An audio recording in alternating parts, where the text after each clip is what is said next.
Já, nú komið að okkar síðustu en alls ekki síðustu kynningu dagsins og það flytur Guðbrandur Örn Arnarsson sem leiðir aðgerðasvið Landsbjargar og sérhæfir sig í öryggis- og almannavarnamálum og ætlar að fjalla þróun og hlutverks Landsbjargar í þessu breytta heimi. Til þess að Ef hægt að sjóða 100 ára sögu og reynslu niður í eina setningu, hvað var það leit og björgun og kannski þar áskorunir sem við stöndum frammi fyrir á norðurslóðum, þá það ef við ætlum að fara að ákveða hvað við ætlum að gera þegar að kemur að atburðum á norðurslóðum, þá það eiginlega orðið of seint.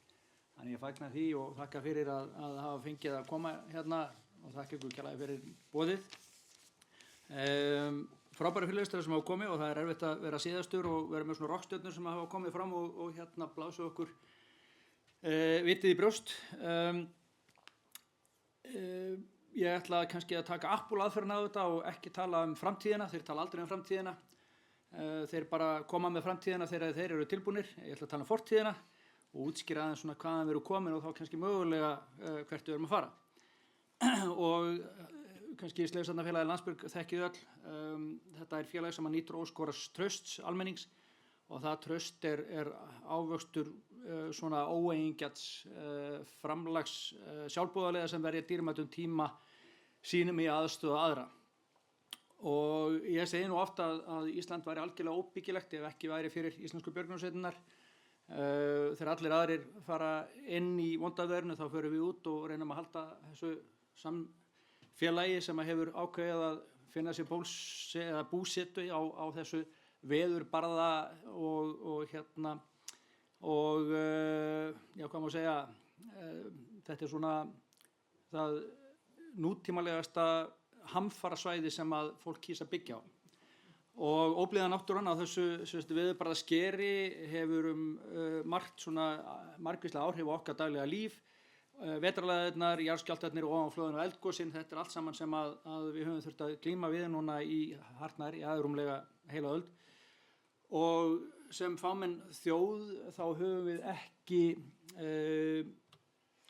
hvað maður segir,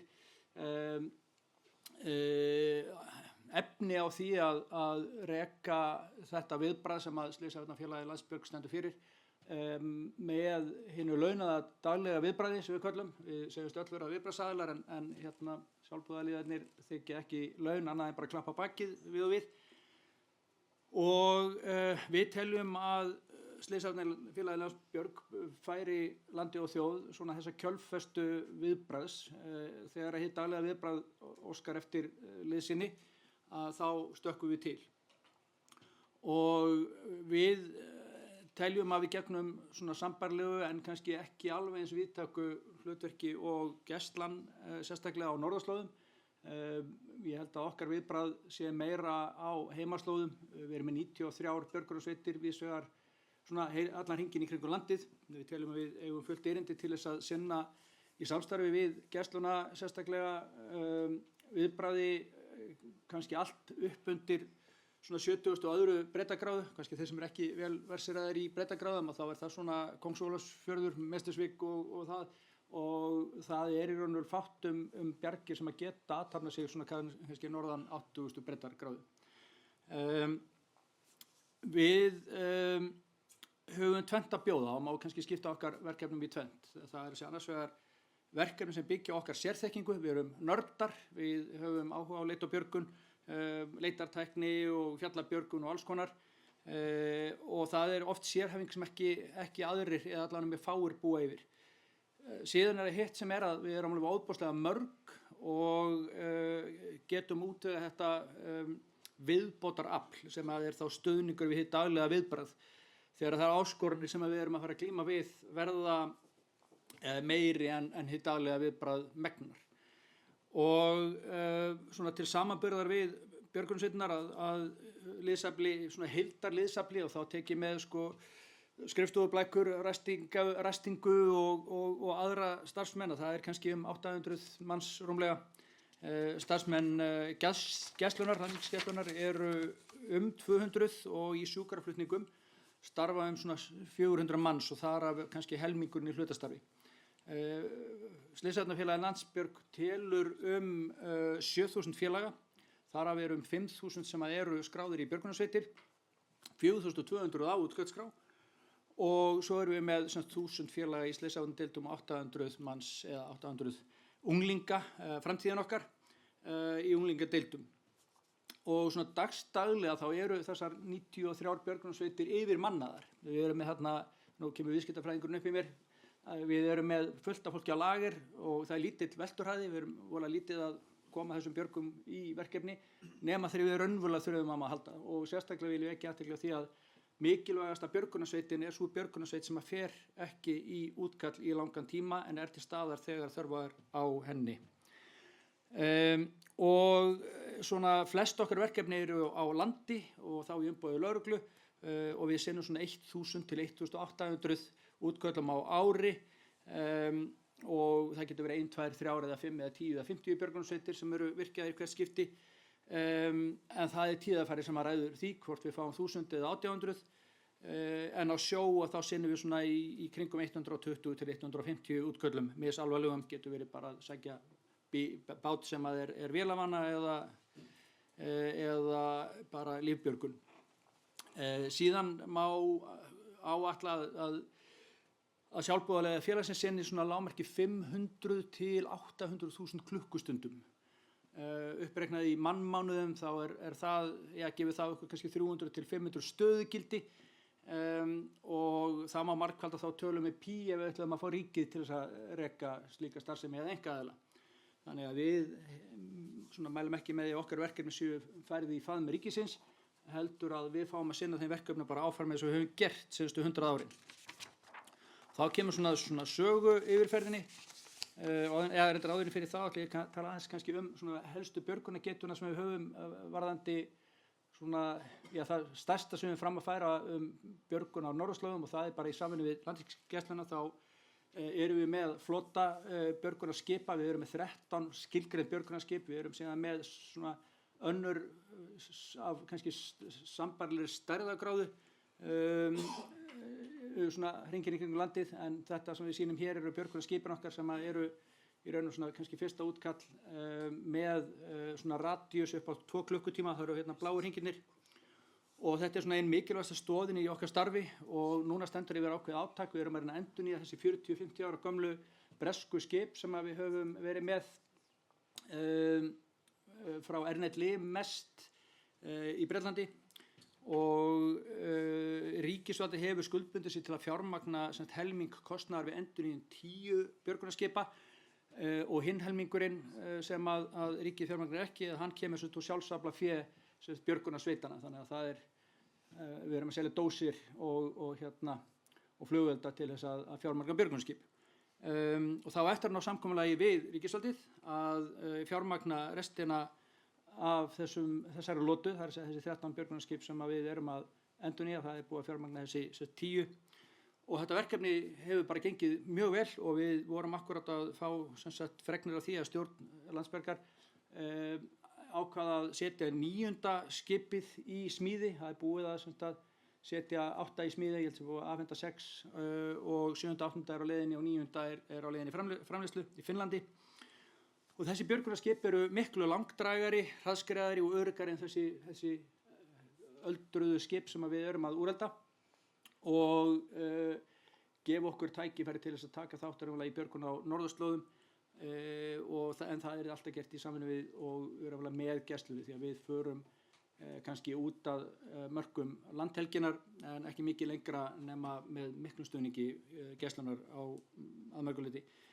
Og þetta svona eitt af mikilvægasta verkefni sem við teljum að sé í gangi núna og ekki síst vegna þessarar miklu breytinga og þróunar í geopólitíkinni sem að getur svona því miður skaffað okkur einhver verkefni á norðurslóðum.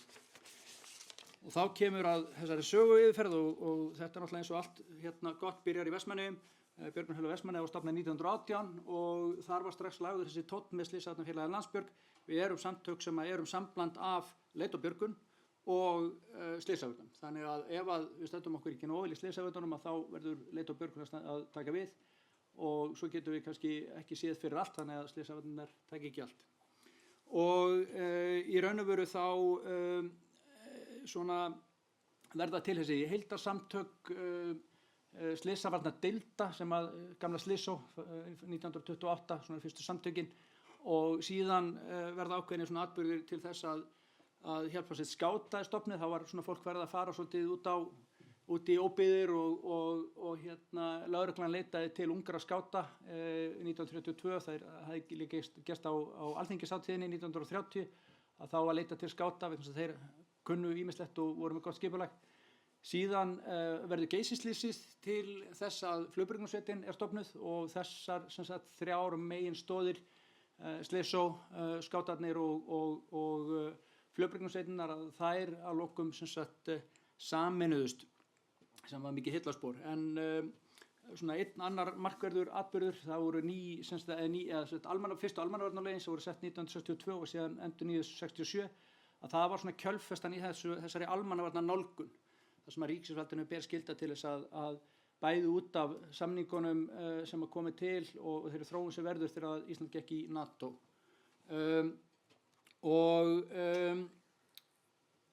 Menningin okkar þannig byggð á þessari sögu. Við höfum alltaf þróast með samfélaginu. Saga Íslands saga björgunarsveitanna og saga björgunarsveitanna saga Íslands. Og þetta næstu. Og einu viðbætt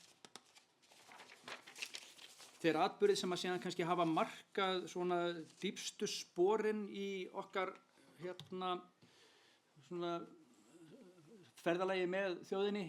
Það eru náttúrulega þessir atburðir eins og Vestmannaeyjagosið 1973, snjóflóðin á Neskaupstað, Flateyri, Súðavík og síðan verður þarna stórmerkileg þróun þar sem að áður að björgunarsveitir sameinast í einu stóru félagi, að þá samræmdu við það skipulag sem við vinnum eftir. Við vorum svolítið að keppa við svona hvert annað en ákveðum það að í leit af björgun þá vinnum við saman en erum ekki í samkeppni.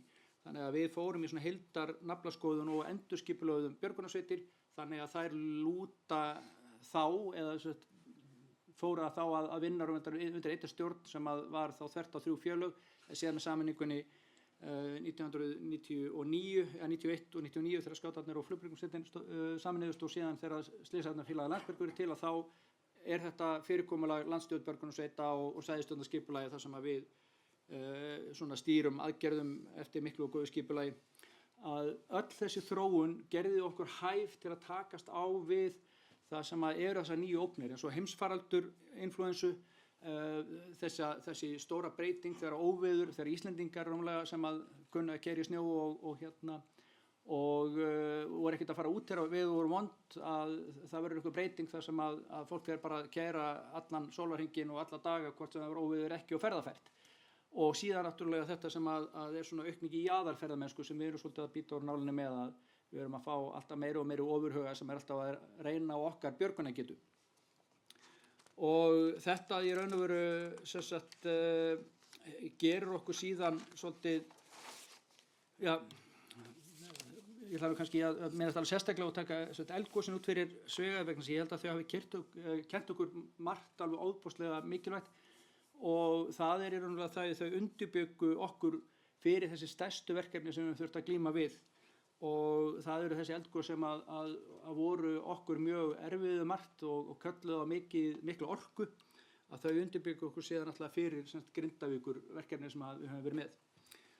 Og þá kemur að þessu, hvað getum við svona komið með að borðinu þegar kemur að svona ógnunum á norðurslóðum, og við vitum ekki alveg hvað að fara að gerast, en við getum þó allan að sagt að við erum samtök sem að höfum gríðarlega mannafla og mannauð, og við höfum nokkra svona þætti sem að gera okkur ofboðslega sterk. Það ekki tilvílun að við höfum lifað af í 100 ár sem samtök, og það þessi sameiginlega hugmyndafræði. Við erum sérvitur og það stundum svolítið erfitt að vinna með okkur af því að við svona gerum svolítið miklu kröfur á okkar samstarfsfólk og við svona þiggjum ekki laun nema kannski þegar við teljum að verkefnin séu kannski komin út fyrir þetta svona skilgreinda leit- og björgunarhugtak. En það sem við þiggjum alltaf með þökkum klappa bakið. Og svo það skipulagið sem við höfum og svo það þjálfun fólksins okkar, mannauðurinn.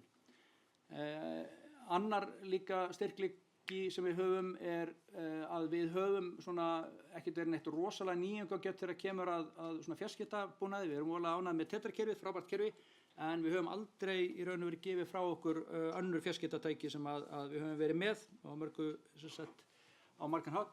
Og svo líka þetta sem að sjálfstæði. Við teljum að sjálfstæði félagsins sé svona einn mesti styrkleiki sem við getum komið með að borðinu. Útskýri það nánar eftir. Og varðandi þessa hugmyndafræði, þá það svona þessi hugmyndum það að allar einingar félagsins eru sjálfstæðar og lúta ekki boðvaldi félagsins. Félagið öfugur píramídi og við tryggjum það raunverulega að einingar félagsins séu vel fjármagnaðar, hjálpum til við það, en í raun og veru þá ákveða einingarnar hvaða í hvaða fjáraflinu þeir vilja fara og það ákveða líka hvernig þeir nota peningana. Þannig að ef einhver björgunarsveit vill kaupa eitthvað sem að einhverjum öðrum finnst kannski ekki vera góð hugmynd, þá það bara ákvörðun þeirra björgunarsveitar og það bara þörf í héraði sem ræður því hvað björgunarsveit gerir. Og það áherslur sem að hver björgunarsveit koma með að borðinu. Það má svona segja í grunni til þá erum við með sjóbjörgunarsveitir og svo erum við með svona landbjörgunarsveitir og svo erum við með þá sem eru það hvortveggja. En undir þeirri svona skilgreiningu þá erum við alveg óbúslega mikið af alls konar. En það sem að má segja kannski um sjálfstæðið, að sjálfstæðið endar þegar við förum í aðgerðir. Því að þar lútum við bara þessari sameiginlegu stjórn og það bara skýr aðferðafræði og hugmyndafræði sem þar að baki. Og í raun og veru þessi hugmyndafræði sem við vinnum mest með þessi sameiginlega hugmyndafræði í aðgerðum sem kallað SABF-kerfið. Þetta var sett eftir aldamótin í svona margt fyrir svona tilstöð Landsbjargar og annar aðalega sem að sóttu þennan vísdóm sem ICS-NIMS-kerfið bandaríska. Það nú ýmislegt gott sem kemur frá Ameríku og það meðal SABF-kerfið sem að var svona einfaldað niður og það koma ný útgáfa því kerfi í dag og Landsbjörg hefur alltaf verið sá sem að hefur dregið þennan vagn og í raun og veru þá svona hægt og rólega þá hefur unnið hug og hjörtu annar viðbragðsaðila. Fyrst var rólega pólitíkin svolítið með okkur og svona hleypti þessu stokkunum og svo hefur þetta verið svona grassrútar verkefni að tryggja það að við séum alltaf að vinna faglega eftir ferlum og höfum svona sameiginlega sýn á það hvernig við að gera hlutina. Og þetta allt stalaða boðleiðir og mikill sveigjanleiki, það hægt að stýra litlum aðgerðum og stórum aðgerðum með SABF-kerfinu. Síðan þetta það að við varðveitum þessa þekkingu sem myndast, þannig að við reynum að læra af mistökum okkar, við rýnum og setjum síðan lærdóm og rýni í björgunarskólann, þannig að við reynum að koma alltaf með betri og betri námskeið og við þjálfum okkar kennara, þannig að það hægt að fara tröppugangi því að vera fyrst bara í grunnnáminu og læra rólega að vera bara sjálfbjarga í fjalllendi og kunna svona að ratta á vettvang og gera það sem að þarf að gera til þess að veita slösuðum lík og síðan sérhæfum við okkur og svo þegar við erum búin að sérhæfa okkur og kunnum rosa mikið að þá förum við og tökum kennsluréttindin og við erum stolt af því að vera með 400 námskeið á hverju ári og 100 leiðbeinendur í skólanum. Það mikil hefð fyrir því að fólk svona velja sér sína sérhæfingu. Það heilt hlaðborð af alls konar sem hægt að læra og það eru margir sem eru búin að fara í gegnum lungan af öllum námskeiðum og kunna ýmislegt og það ekkert eitt dýrmætt eins og fólk sem tilbúið til þess að gefa sín eigin frítíma til þess að fara og læra eitthvað meira til þess að hjálpa öðrum. Svo maður komið að fjarskiptabúnaðinum.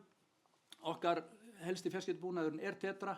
Við notum alltaf netið mikið, það gríðaleg Starlink-væðing í gangi núna og það var mjög spennandi að sjá einmitt frá fjarskiptastofu hvernig í raun og veru þróunin að verða meira og meira okkur þóknanleg að ég vona að vera nú ekki verkefnalaus þegar að allir geta hringt eftir hjálp með nákvæmri staðsetningu þá tökum við elli úr leit og björgun. En allavega þá hef ég nú svona trú að því að það verði alltaf einhver sem að verði með rafmagnslaust tæki þannig að það verður þá eitthvað fyrir okkur að gera.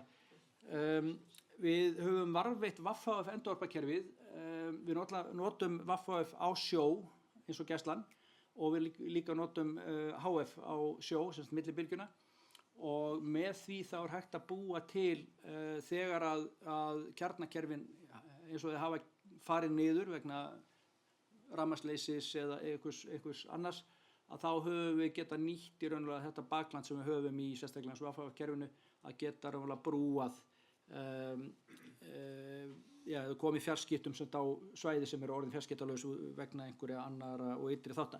Og WFH-kerfi sem við erum með, þetta endurvarpakerfi sem í raun og veru svona lægsti sameiginlegi samnefnarinn. Þetta bara talstöðvar sem að brúa sem sagt, geta talað sem sagt, við eða geta brúað sem sagt, á milli ólíkra staða og það eru síðan sólarsellur og rafgeymar. Þannig að meðan sólin skín og er líf í rafgeymunum að þá getum við haldið þessum kerfum gangandi. Mjög lágur þröskuldur og allt það. Síðan kemur að þessu svona sterkasta sem við höfum, sem ég myndist aðeins á hann, það er þetta sjálfstæði björgunarsveita, að það er það sem tryggir tilvist björgunarsveita. Það er enginn sem segir björgunarsveit hvað hann á að gera. Þeir ákveða það sjálfir og það er þessi drifkraftur einstaklingsins að gera það sem hann vill gera. Og á landi þá var ég búinn að vinnast það að við vinnum með lögreglunni og í umboði þeirra og við og saman með gæsluna og í raun og veru þá notum við mikið þessa hugmynd að lögregla og gæsla fara með svokallaða heildarstjórn en Landsbjörg leggur mikla áherslu á það að fara með stjórn eigin mannafla. Svona spurningarnar með hvað geta björgunarsveitir gert. Það er svolítið erfitt svona að spá framtíðina og ég er alveg sannfærður það að það verði eitthvað sem við höfum ekki séð fyrir. Ég held að við séum í mjög góðu samtali, sérstaklega við gæsluna. Við höfum verið að taka þátt í þessa umræðu með ógnir á norðurslóðum. Þá höfum við tekið þennan þátt með gæslunni á æfingum á Grænlandi. Og það eru raunverulega svona aðstæður sem við ráðum við og við treystum okkur til þess að fara með sérþjálfaðan mannskap í verkefni svona víða á Grænlandi. Sama getur náttúrulega í hina áttina Færeyjar og Noreg og svo, en það bara minni líkur að svo verði þörf. En aftur á móti þá svolítið þessi ógn með skemmtiferðaskipin sem við erum að sjá að það svolítið nær heimahögum þar sem við höfum svolítið miklar áhyggjur af því. Þannig að núna miklar áhyggjur af því hvað að fara að gerast 12. ágúst þegar að verða mörg skip undir Látrabjargi og svo framvegis. Þannig að við höfum skoðað svona okkar plön það hvað við ætlum að gera ef að eitthvað gerist. Ég hef í sjálfu sér kannski þetta að svona við lokaorðin að það svona eina grundvallarskyldu hvers ríkisvalds að tryggja öryggi og velferð sinna borgara og við bjóðum að sjálfsögðu fram þessa viðbragðsskyldu sem að þjálfaði sjálfboðaliðar tryggja. 93 björgunarsveitir eru tilbúnar allan ársins hring, 365 daga og 24 klukkstundir í sólarhringnum og það raunverulega ekkert annað sem að getur leyst okkur á hólmi. Þannig að við höldum bara áfram eins og við höfum verið að gera.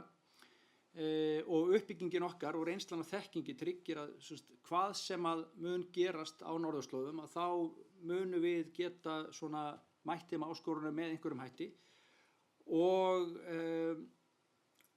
við teljum okkur hafa verið svolítið þessa kjölfestu í leit og björgun síðustu öldina og vonum að við séum nógu vel undirbúin og teljum að við séum nógu vel undirbúin fyrir svona næstu 100 ár. Einhverjar spurningar?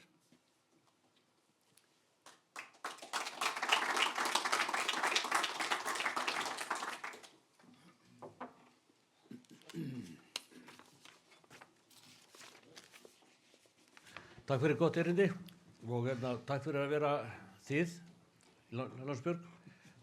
Kannski eitt komment og ein spurning. Við varandi skemmtiferðaskipin, þá alveg klárt að Slysavarnafélagið Landsbjörg lykil aðili þegar kemur að stórum björgunum varandi skemmtiferðaskip, hvort sem við Íslandsstrendur eða mögulega á Grænlandi og þar þurfum við að vinna virkilega vel saman. Spurningin kannski snýr að fjarskiptakerfinu af því að nú eru þið að viðhalda þessu fína endurvarpakerfi af VHF sem að ég persónulega reynslu á og virkar alveg þrælvel og í raun og veru mörguleyti miklu betur heldur en tetrakerfi sumstaðar og 3G og 4G og öll þessi G. Þannig að spurningin mín kannski hafið hvaða plön að viðhalda og mögulega að byggja upp endurvarpakerfið til framtíðar? Já, það akkurat verið að svona endurnýja eitthvað af þessum 60 endurvörpum sem eru í gangi. Það kemur svona fyrir að það springa einhverjir endurvarpar þegar að fara eldingar í þá, og þetta eru í raun og veru endurvarpar sem eru við allra verstu aðstæði sem hægt að hugsa sér. Þetta eru upp í 1000 til 2000 metra hæð, ísing, fleiri tonn sem að leggjast ofan á þessa varpa, og við höfum náð í raunverulega að byggja upp svona nýja kynslóð. Við fórum úr gömlu svona krossviðarkössunum yfir í fíberkassa sem að til dæmis Rafnar hjálpa okkur að hanna og þróa, og við höfum verið með alls konar svona þróunarvinnu í kringum þetta, en svona lykillinn er sá að Tetra er okkar aðal fjarskiptakerfi, en það er ákveðin svona markaðsbrestur í svona uppbyggingu fjarskiptakerfa, að það er bara óarðbært að dekka alla staði á landinu. Það bara það dýrt í raun og veru að það mun enginn gera það, sem þýðir það, ég meina, á mörgum stöðum á Tröllaskaga, Fjallabæki og í raun og veru Vestfjörðum, út alland, og þar eru bara risastór skuggasvæði, þar sem að þegar við lendum í því að fara á eftir einhvern sem er lent í vandræðum, að þá það vegna þess að það kannski fjarskiptaleysi sem að veldur því að viðkomandi getur ekki látið vita af sér, og við þurfum þá í raun og veru að koma með einhverja svona færanlega lausnir, og við erum með alls konar tæki og tól í því. Mikið og gott samstarf líka við Neyðarlínuna sem hefur verið með færanlega Tetra endurvarpa, þannig að við erum að endurvarpa Tetra, VAF og erum að skoða alls konar aðra lausnir í því. En okkar markmið alltaf að vera sjálfbær. Við svona þiggjum það þegar einhver hjálpar okkur, en ef við stöndum ein, þá viljum við hafa þau tæki sem við verðum að geta treyst á til þess að tryggja okkar öryggi, og þar VAF-afgerði mjög mikilvægt. Já, velvertu og takk fyrir þína yfirferð á þessu. Bara ein spurning að varðandi þessi björgunarskip. Nú veit ég að þetta eru tæknilega flókin búnaður allt saman og viðhald og annað. Hvernig gengur ykkur að manna þetta og sinna viðhaldi og öðru? Það ekkert mál kannski? Það fer eftir því hvar þú ert á landinu. Það er á sumum stöðum á landinu erfiðar að manna björgunarskipin heldur en á öðrum stöðum. Það svona frambúð eftirspurn á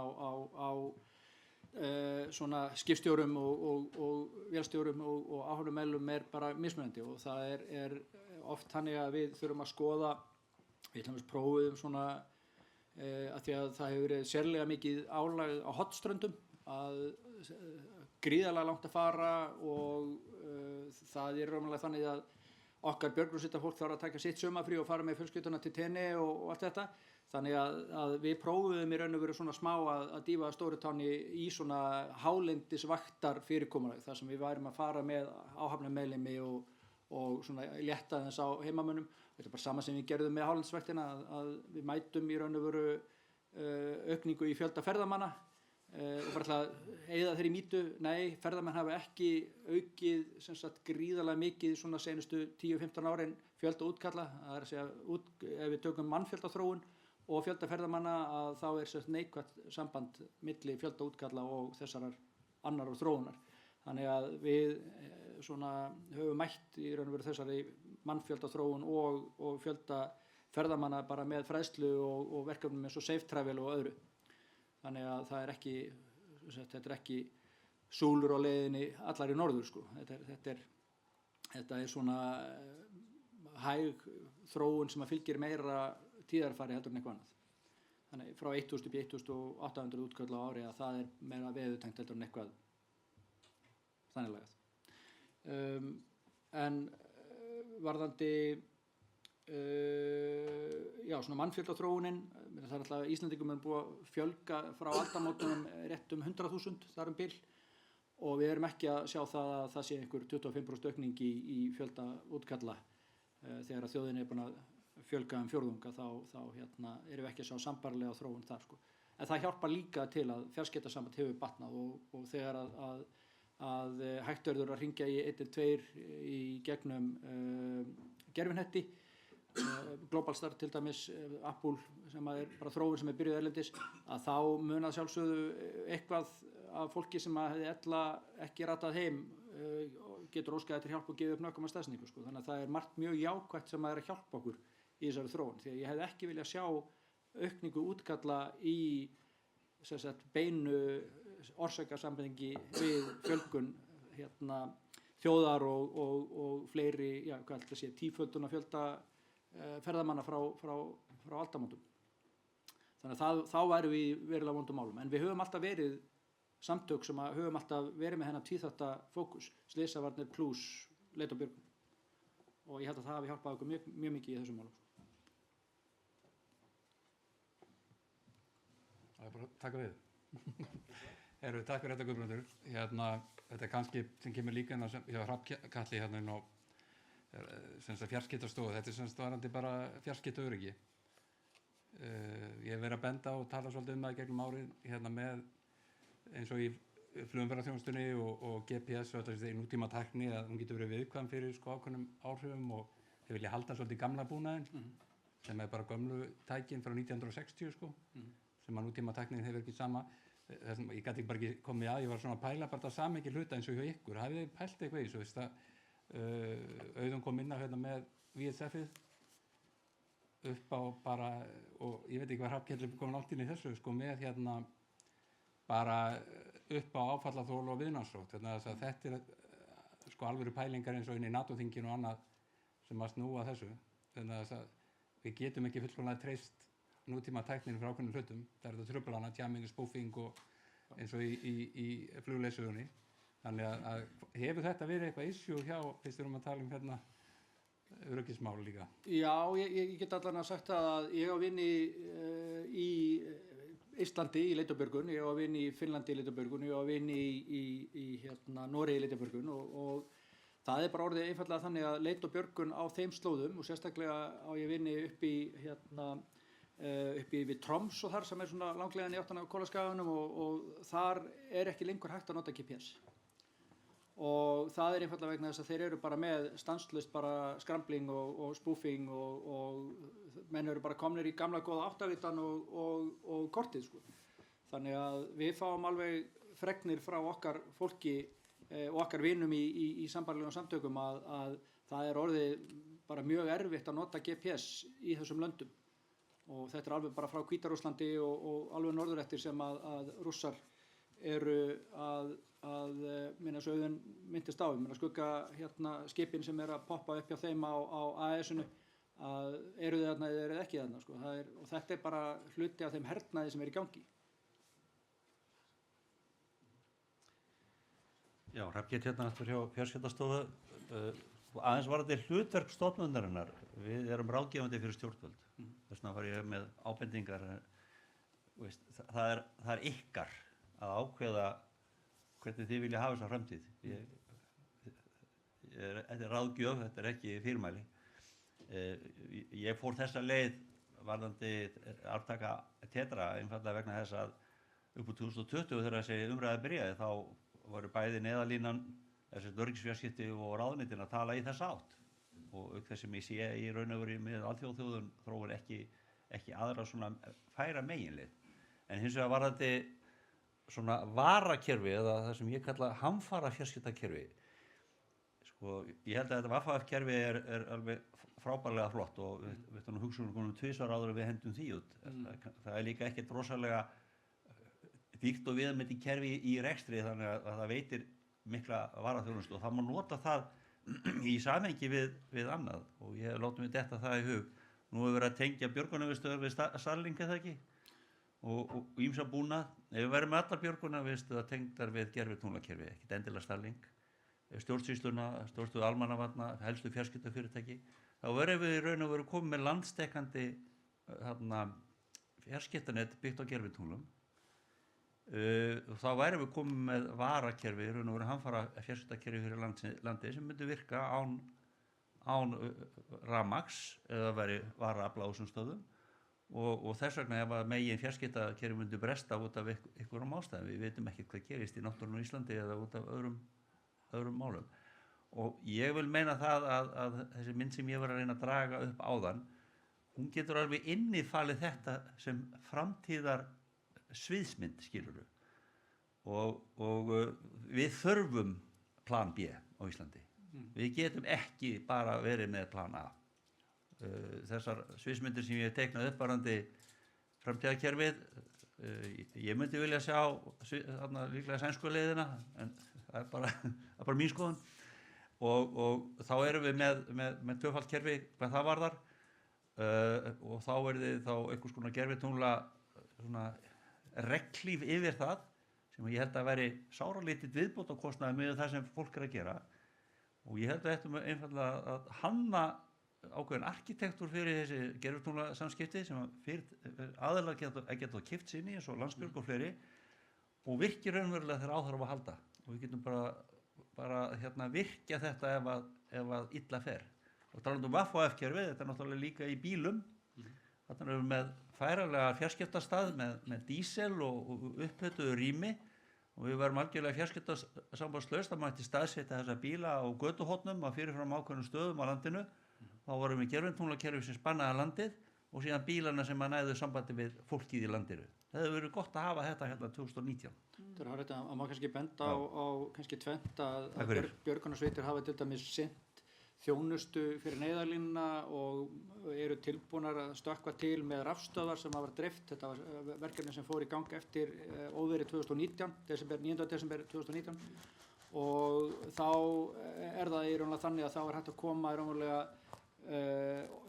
raforku eða þessa rafmagni á sendastaði sem að eru kannski dottnir út úr sambandi við svona landramagnið. Svona veitukerfin geta lent í vandræðum í óveðrum, það geta fallið niður rafmagnsstaurar og truflanir orðið á dreifingu rafmagns, og þá er mjög gott að geta bara keyrt með rafstöðvar og sett í samband við sendastaði.